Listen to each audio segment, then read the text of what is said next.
राज्याच्या अनेक भागांमध्ये अवकाळी पावसाची हजेरी। साताऱ्याच्या महाबळेश्वरसह जावळी तालुक्यात वादळी वाऱ्यासह मुसळधार पाऊस, तर नाशिक, जालना आणि हिंगोली जिल्ह्यातही पावसानं पिकांचं मोठं नुकसान। छत्रपती संभाजीनगर जिल्ह्यात मुसळधार पावसाची हजेरी। जिल्ह्यातील अनेक भागात गारांसह अवकाळी पावसाची हजेरी। जळगावच्या पारोळा तालुक्यात वादळी वाऱ्यासह पाऊस, अनेक गावांमध्ये पिकांचं मोठं नुकसान। अमोल पाटील यांच्याकडून नुकसानीची पाहणी। परभणीत पावसाचा जोर वाढला। अवकाळीमुळे रब्बी हंगामातील पिकांना धोका, शेतकऱ्यांची चिंता वाढली। लातूर जिल्ह्यातील ग्रामीण भागात वादळी वाऱ्यासह पावसामुळे वातावरणात गारवा निर्माण। पुढील 2 दिवस विजांच्या कडकडाटासह वादळी पावसाची शक्यता।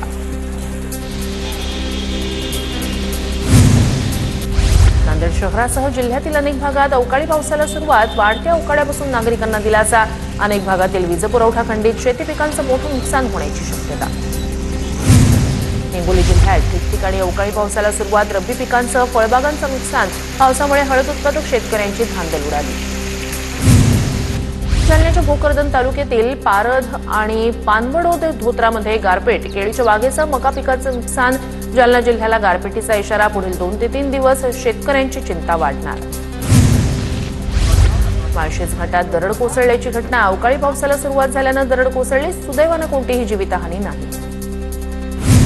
पिंपरी चिंचवडमध्ये विजांच्या कडकडाटासह पावसाची हजेरी। काही भागात जोरदार तर काही ठिकाणी पावसाच्या हलक्या सरी। शेततळी, पाझर तलाव, महसुली नाले आणि बंधाऱ्यातून गाळ, माती, मुरुम, दगड विनामूल्य मिळणार। घरकुल लाभार्थी आणि शासकीय बांधकामांसाठी मोठा निर्णय। महसूल विभागाकडून शासन निर्णय जारी। मातोश्री ग्रामसमृद्धी पाणंद रस्ते योजनाही मंजूर। नागपुरात रामनवमीत संभाजी महाराजांची शौर्य गाथा साकारणार। महाराजांनी सिंहाचा जबडा फाडल्याची शौर्य गाथा शोभायात्रेत साकारली जाणार। रामनवमीच्या शोभायात्रेत चलचित्र पाहायला मिळणार। सिंधुदुर्गच्या फणसगाव रस्त्याचं काम निकृष्ट दर्जाचं। 2 दिवसापूर्वीच रस्त्याचं डांबरीकरण करण्यात आलं होतं। संतप्त ग्रामस्थांनी संबंधित अधिकाऱ्यांना धारेवर धरलं। सिंधुदुर्ग जिल्ह्यातील फणसगाव रस्त्याचं काम निकृष्ट दर्जाचं, ग्रामस्थांचा आरोप। संतप्त ग्रामस्थांनी अधिकाऱ्यांना धारेवर धरलं। 15 दिवसात शेतकऱ्यांच्या खात्यात विम्याचे पैसे जमा करा, अन्यथा विमा कंपन्यांमध्ये घुसून पैसा वसूल करू। स्वाभिमानी शेतकरी संघटनेचे नेते राजू शेट्टी यांचा इशारा। कात्रज पवना रस्त्याचं काम लवकरच, बेकायदा बांधकाम। योगेश टिळेकर यांची माहिती। स्वतंत्र महानगरपालिकेचा मुद्दा अधिवेशनात उपस्थित। सर्व प्रश्न लवकरच मार्गी लागतील। स्वतंत्र महापालिकेसंदर्भात मुख्यमंत्र्यांशी संवाद सुरू। टिळेकर यांची माहिती। स्थानिक स्वराज्य संस्थांच्या दृष्टीनं भाजपची नवी खेळी। भाजपकडून नेतृत्वाची नवी फळी उभारण्याचा प्रयत्न। पक्षांतर्गत नेमणुकीत तरुणांना अधिकाधिक जबाबदारी देण्याचे संकेत। नवी मुंबईत सिडको सोडतधारक आणि मनसेचा सिडको भवनावर मोर्चा। सिडको लॉटरीमधील 26,000 घरांच्या वाढीव किमतीला मनसेचा विरोध। झोपडपट्टी पुनर्विकास प्राधिकरणाच्या कार्यालयावर मनसेचा मोर्चा। वरळीतील प्रेमनगर सिद्धार्थनगर झोपडपट्टी पुनर्विकास प्रकरण गेल्या 27 वर्षांपासून रखडलेलं। पुण्यातील पुरंदर विमानतळाला ग्रामस्थांचा विरोध। आम्हाला गोळ्या घाला, आपण 1 इंच जमीन देणार नाही। प्रांताधिकाऱ्यांच्या बैठकीत ग्रामस्थांचा जमीन देण्यास विरोध। जालन्यातील 64 मध्यम प्रकल्पांपैकी 2 मध्यम प्रकल्प कोरडे ठाक। कल्याण मध्यम प्रकल्प कोरडा ठाक। एप्रिलच्या सुरुवातीलाच पाणी टंचाईच्या झळा। 14 ते 15 गावांवर पाणी टंचाईचं संकट। सोलापूर जिल्ह्याला दुष्काळाच्या तीव्र झळा। माळशिरसमधील अनेक गावांमधील विहिरींनी गाठला तळ। सोलापुरातील 10,000 लोकांना टँकरनं पाणी पुरवठा। टँकरची संख्या वाढवण्याची नागरिकांची मागणी। मुंबईत गोरेगाव पूर्व भागात वाहतूक पोलिसांच्या गाडीवर हिंदीतून सूचना। शासनालाच मराठी भाषा वापर करण्याचा विसर। महिलेनं आक्रमक होत वाहतूक पोलिसांना विचारला जाब। देवतांच्या छायाचित्रांची घिबली आर्ट नको। विडंबन होण्याच्या शक्यतेमुळे लालबाग सार्वजनिक गणेशोत्सव मंडळाचं भाविकांना आवाहन। गणपती आणि इतर देवदेवतांच्या छायाचित्रांचं घिबली आर्ट न करण्याचं आवाहन। पुणे महापालिकेच्या उत्पन्नात वाढ। 2024-25 या आर्थिक वर्षात महापालिकेचं उत्पन्न 12 कोटींनी वाढलं।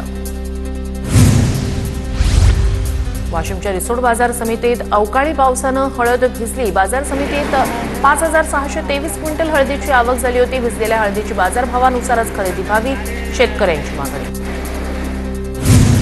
अस्तित्व टिकवण्यासाठी मनसेचा केविलवाणा प्रयत्न सुरू आहे. अजित पवारांच्या राष्ट्रवादीचे प्रवक्ते सूरज चव्हाण यांची टीका. महाराष्ट्रात मराठी बंधनकारक ही आमची ही भूमिका असल्याची चव्हाणांची प्रतिक्रिया. पुण्यात आजपासून 2 दिवसीय महसूल विभागाची कार्यशाळा महसूल मंत्री चंद्रशेखर बावनकुळे यांच्या हस्ते उद्घाटन होणार. राज्यातील सर्व जिल्हाधिकारी आयुक्त उपस्थित राहणार. 6 एप्रिलला मुख्यमंत्री फडणवीसांच्या हस्ते समारोप होणार. 4 एप्रिल ते 3 मे दरम्यान मुंबईत ड्रोन उडवण्यास बंदी. कायदा सुव्यवस्थेसाठी मुंबई पोलिसांचा निर्णय. मुंबईत हॉट एअर बलून उडवण्यावरही बंदी. दिवाणी मोगरा परिसरातील 27 अनधिकृत नळ जोडण्या खंडित. ठाणे महापालिकेच्या पाणीपुरवठा विभागाची दुसऱ्या दिवशी ही कारवाई. अनधिकृत नळ जोडणीबाबत गुन्हे दाखल करण्याची प्रक्रिया सुरू. अंजली दमानिया यांनी घेतली मनोज जरांगेंची भेट. दमानियांकडून जरांगेंच्या तब्येतीची विचारपूस. भेटीवेळी धनंजय देशमुखही उपस्थित. भेटीत विविध विषयांवर चर्चा. धनंजय मुंडेंना मुख्य आरोपी केलं पाहिजे. मनोज जरांगे यांची मागणी. तर आरोपींना फोन पेद्वारे कुणी पैसे पाठवले, त्यांना कुणी हॉटेलमध्ये ठेवलं हे कळेल. धनंजय देशमुख यांचं वक्तव्य. बीड सारखाच कट माझ्या विरोधातही करण्याचा डाव होता.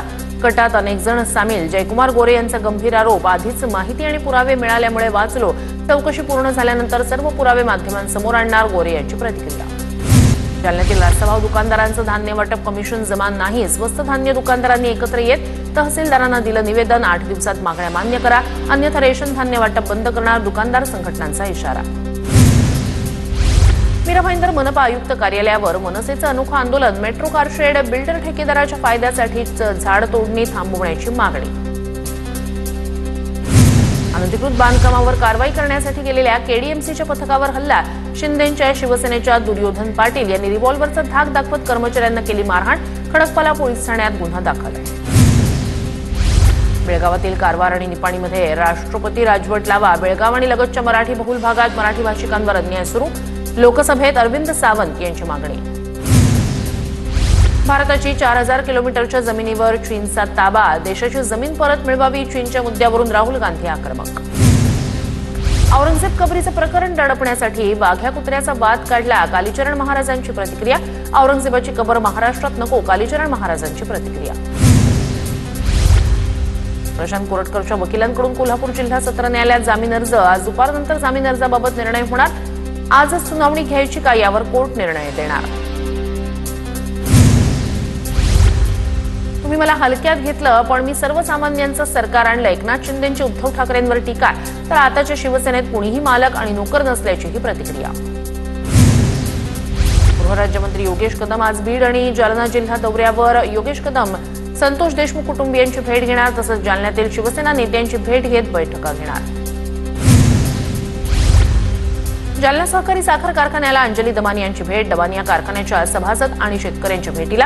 खरेदी विक्रीच्या वादातून साखर कारखाना ईडीच्या ताब्यात.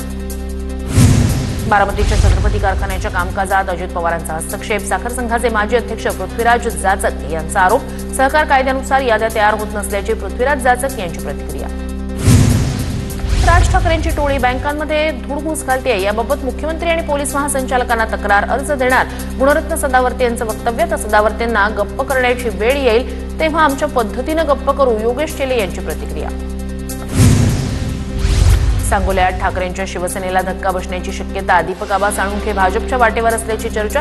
सोलापूरचे पालकमंत्री जयकुमार गोरे आणि साळुंखेंमध्ये बैठक. तर साळुंखेंच्या ऑफिस समोर पालकमंत्री जयकुमार गोरे यांच्यावर फुलांची उधळण. सदाभाऊ खोत यांच्यासारखी माणसं भीक मागत फिरतील. स्वाभिमानी संघटनेचे नेते राजू शेट्टींचा हल्लाबोल. मला राज्यपाल करा अशी जाहीर सभेत सदाभाऊ खोत यांनी केली होती मागणी.